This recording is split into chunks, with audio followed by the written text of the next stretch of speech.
Hey, checking in with chapters 1 to 8 of uh, In the Labyrinth of Drakes, which is number 4 in the Memoirs of Lady Trent series by Mary Brennan, read to us by Kate Redding, who actually, hilariously enough, I believe is going to be the female narrator in Brandon Sanderson's The Rhythm of War, the next one in his Starlight series, which I've got next queued up from the library.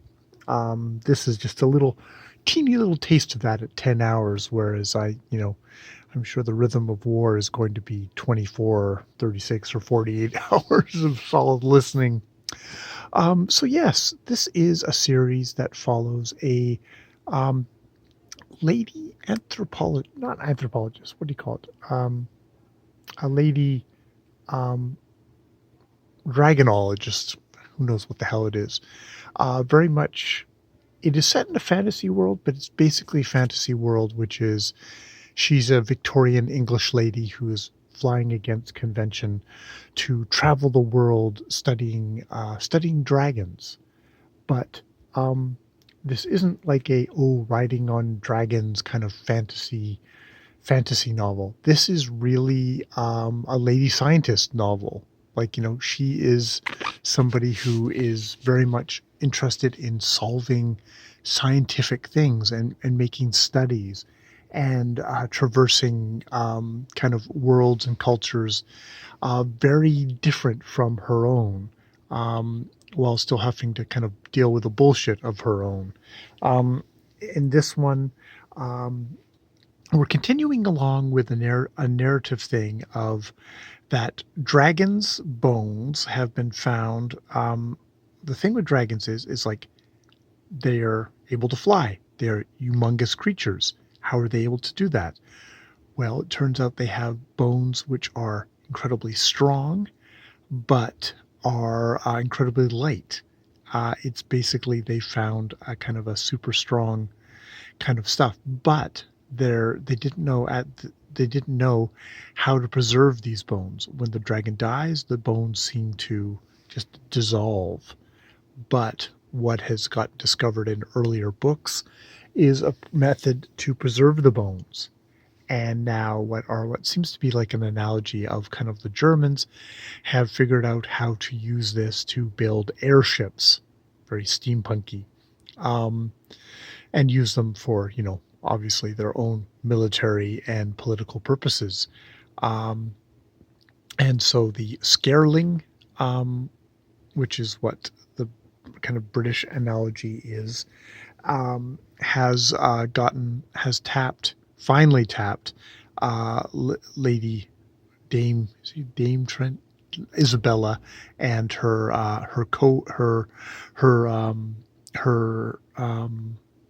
partner in science Tom to come and help them raise dragons, try and figure out a way of raising dragons, because they're very aware of basically if we just hunt all the wild ones to extinction, then we're screwed. We don't have any more source of it. They're working on a way of making a synthetic thing for dragon bones, kind of synthetic dragon bones or synthetic kind of that material, but they haven't figured that out yet. Um, they of course balk at hiring a woman, and Tom will not go, so they hire another guy who then after a while throws up his hands. It's like, nope, can't do this. So they come back hat in hand, and they end up going down to what seems like an analogy of kind of a Saudi Arabia. Very much, there's kind of tribals thing where they have they've got an agreement with the local governments there to kind of help try and raise dragons. This is the region where a fellow that she met in earlier novels, Suhail, comes from. And he's,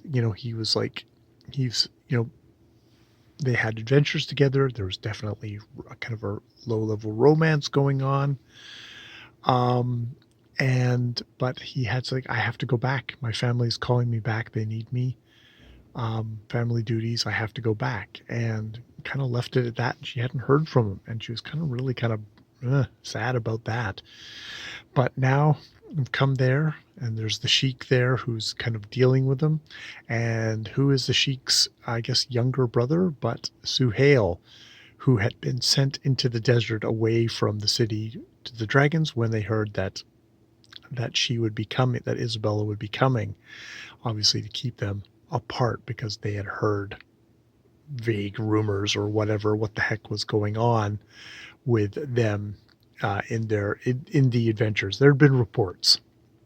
So they've arrived here. They're setting about trying to figure out how to do this, raise dragons. And what they find is it's like, because dragons are such handfuls, these are full size dragon things, is that they cauterize their ability to be able to breathe fire, and they clip they snip tendons so they can't fly. And it's like, so they're super super unhappy, and it's like, well, creatures who are super super unhappy aren't going to breed. And so they're trying to figure out, okay, well, what did the guy before them do? Doesn't seem to have gotten any study in the field about exactly how these dragons actually breed in the wild, because that would give you a lot of information about how to, to do it, to try and replicate that in captivity. So that it's like, we need to go into the desert. So that is where all this is leading.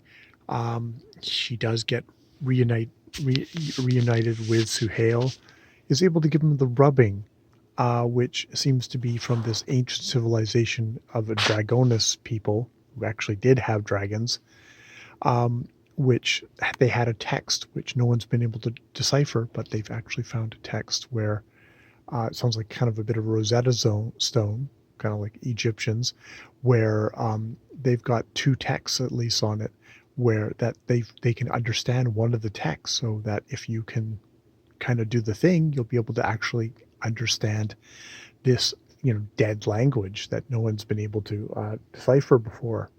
So it's like, it's a super big thing.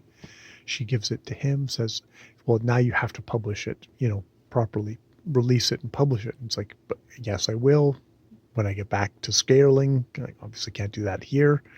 And the army's like, really, like, you need to be focused on this. This is super important to us. And we're doing all the funding. And so next thing is they're gonna go into the desert, go into the tribal thing. Now, of course, because this is interesting novel where it's like you have Victorian explorers going throughout the world, but there's also the politics. And the politics seem to be that there is a division within this country of kind of the city rulers and the tribal people. And they tried to do a thing where, like, they've had the city rulers' sons go into the tribes out into the country for a couple of years to kind of not lose their roots, but there's been growing divisions. And it seems like one of the things Suhail has had to be doing in the countryside in the desert, is to try and settle things with rebellious tribes in the desert. So we shall see. Those shall be adventure, daring do, dragons and stuff. It's not heavily dragon book though. It's very much kind of scientific study of dragons, and dragons as these wonderful, majestic animals, but they are animals. So it's taken from that kind of perspective. I think, that it's a kind of Victorian woman sort of takes off a little bit of the thing of, we don't get what you might get of like some kind of jolly good kind of jingoistic Victorian guy, lecturing the natives. It's like she's very respectful of other people's cultures, learning stuff.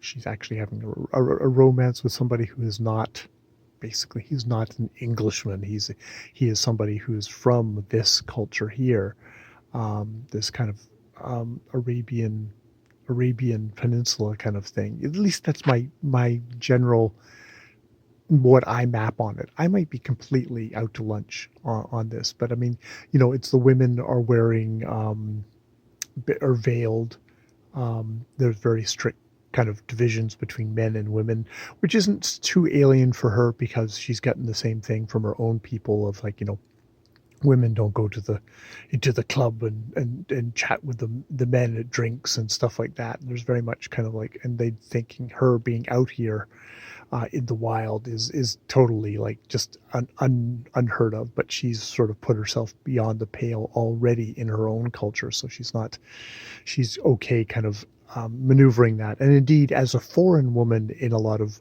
um, these different cultures, she kind of gets a little bit of a pass because she's sort of not actually a woman in a way. She's sort of, you're a foreigner, so that kind of makes you an unofficial dude in a way. So, yeah, yeah, definitely enjoying it. Kate Redding reads at a certain pace, so you can. It's funny. I've had it at 2.6. Now it's like, okay, it's at 2.8, and it's still perfectly understandable because she has a rather measured reading pace, which is totally fine. And I just turn it up to what I want, so that's great. And yes, yeah. All right, I will leave it there. More videos later.